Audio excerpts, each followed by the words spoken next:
All right, let's dive right into this explainer. Today, we're plunging straight into the high contrast, gray twilight of the unwritten lands to unpack a truly grim, dark Gothic fable.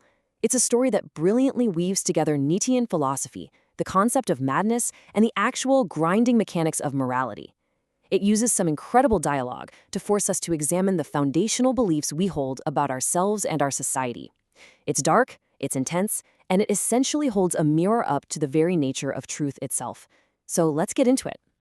We actually start our descent into this fable with a pretty aggressive, direct confrontation.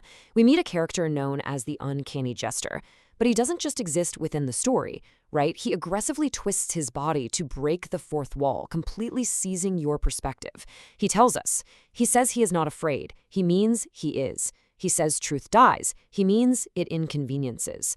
You see, the Jester is always speaking directly to us, pulling us into his world to force a violent reckoning with the unvarnished, often uncomfortable reality. Section 1, The Kingdom of Dead Iron, and the Anchor of Reality.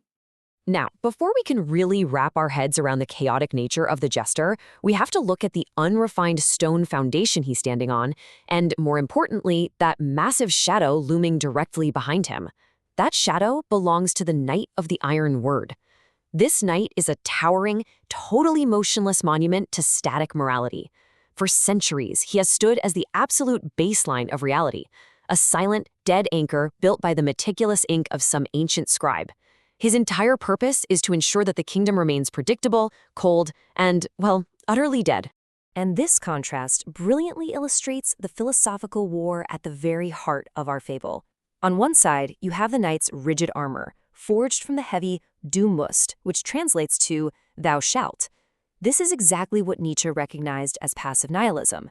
It's that crushing, inescapable burden of the historical dragon that dictates what you must do. But on the other side, we have the Jester, who is the literal, living embodiment of Ich will, or I will. He's an active creation, a kinetic eruption designed to completely upend the very grammar of the Empire's self-belief. It is the ultimate clash between crushing rigidity and world-shattering rebellion. To wage this kind of war, the Jester wields a very specific weapon. You'll notice his eyes burn with a sapphire light, which represents the concept of redlichkeit. This is that severe, uncompromising intellectual honesty that Nietzsche actually prized above all other virtues. Goethe, on the other hand, deeply feared it as a chaotic, basically demonic force. And the Jester isn't using this terrifying honesty to gently guide us to some comforting utopian dream. Absolutely not. He is using it to aggressively expose the rot hiding just beneath the gilding of polite society. With this manic grin, one that just flat out refuses the safety of polite silence, this truth-telling monster starts his surgical dismantling of the state's illusions. He declares, "This is the first great lesson of my science. The thing denied the loudest, that thing is his." He enters the theater of the mind not to perform some light-hearted comedy, but to aggressively rip away the fabrications we rely on to comfort ourselves. Moving on to Section 2, Exposing the Societal Rot, Shattering the Iron Shells. As the narrative really accelerates here, you can see the Jester's kinetic posture perfectly capturing that precise philological pivot from passive nihilism to active, defiant creation. He literally reaches his clawed fingers forward, grasping at the air to rip away the polite, institutional fabrications of the state. He's proclaiming that the old gods are just hollow iron shells. He unleashes this unhinged, roaring laughter to prove that the rigid architecture of the state is a fragile facade. It's just a temporary illusion waiting to be completely dissolved by the friction of a truly self-determined existence. Which brings us to Section 3, the Fichtean trap revealed and the absolute negation. Now, consider the tragic irony of those golden bells hanging frozen against the Jester's collar. These bells act as a really subtle reminder of his Fichtean trap. In Fichte's philosophy, there's a concept called the Nichtig, or the not-self. It represents absolute negation. But here's the catch. To be the ultimate negation designed to shatter the throne, the Jester is fundamentally tethered to the exact same knight who shadows his every step. I mean, think about it. His entire cosmic rebellion is completely defined by the very system he's trying so desperately to destroy. It's in this exact moment that his unhinged, roaring laughter actually starts to falter. The surgical weapon he used to dismantle the illusions of everyone else is suddenly and violently turned inward. He asks the audience, and I, who am I in this Fichtean scheme? I am the not self the self cannot abide. I am the negation baked into the dream, the truth the self posits and then tries to hide. He realizes he's merely a reaction. He is baked into the very dream he thought he was waking us all up from. Section 4. A tragic descent into madness. The terrifying mirror. We are now plunging headfirst into manic despair.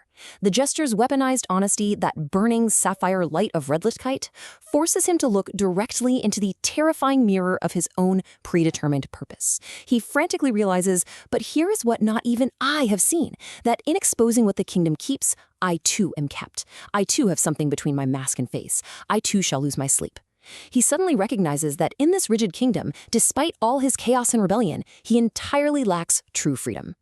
Standing right at the razor edge of the abyss, this chaos triggers a devastating revelation about what actually happens when the destruction is finally complete.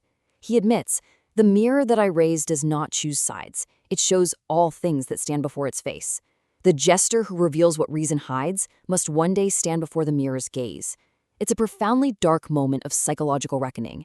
The ultimate truth-teller simply cannot escape the truth of his own existence.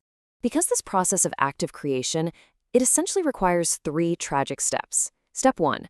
Shatter the old icons. Step 2. Strip the canvas completely bare of its institutional lies. But it's step 3 that flat-out destroys him. Bear the ultimate burden of meaning upon the creator. See, once he has successfully destroyed all the hollow iron shells and ripped away the comforting illusions, there is literally nothing left. The ultimate crushing burden of creating meaning from scratch falls entirely and squarely upon him. And that leads us to Section 5, the final reckoning, and the unwritten horizon. So, the crucial point we're left with in this explainer suspends us entirely in that same high-contrast gray twilight alongside the Jester. He shattered the throne, sure, but he also realized his own tragic bondage to it. And now the parable turns its gaze back to you, the observer, whose perspective was seized right at the very beginning. This fable demands an answer from you. Now that the mirror is unbound, now that you've seen firsthand that the old gods are just hollow iron shells, what will you choose? Will you collapse back into the predictable, cold comfort of the old chains? Or will you bear the ultimate burden of meaning yourself and step forward into the terrifying, beautiful freedom of an unwritten horizon?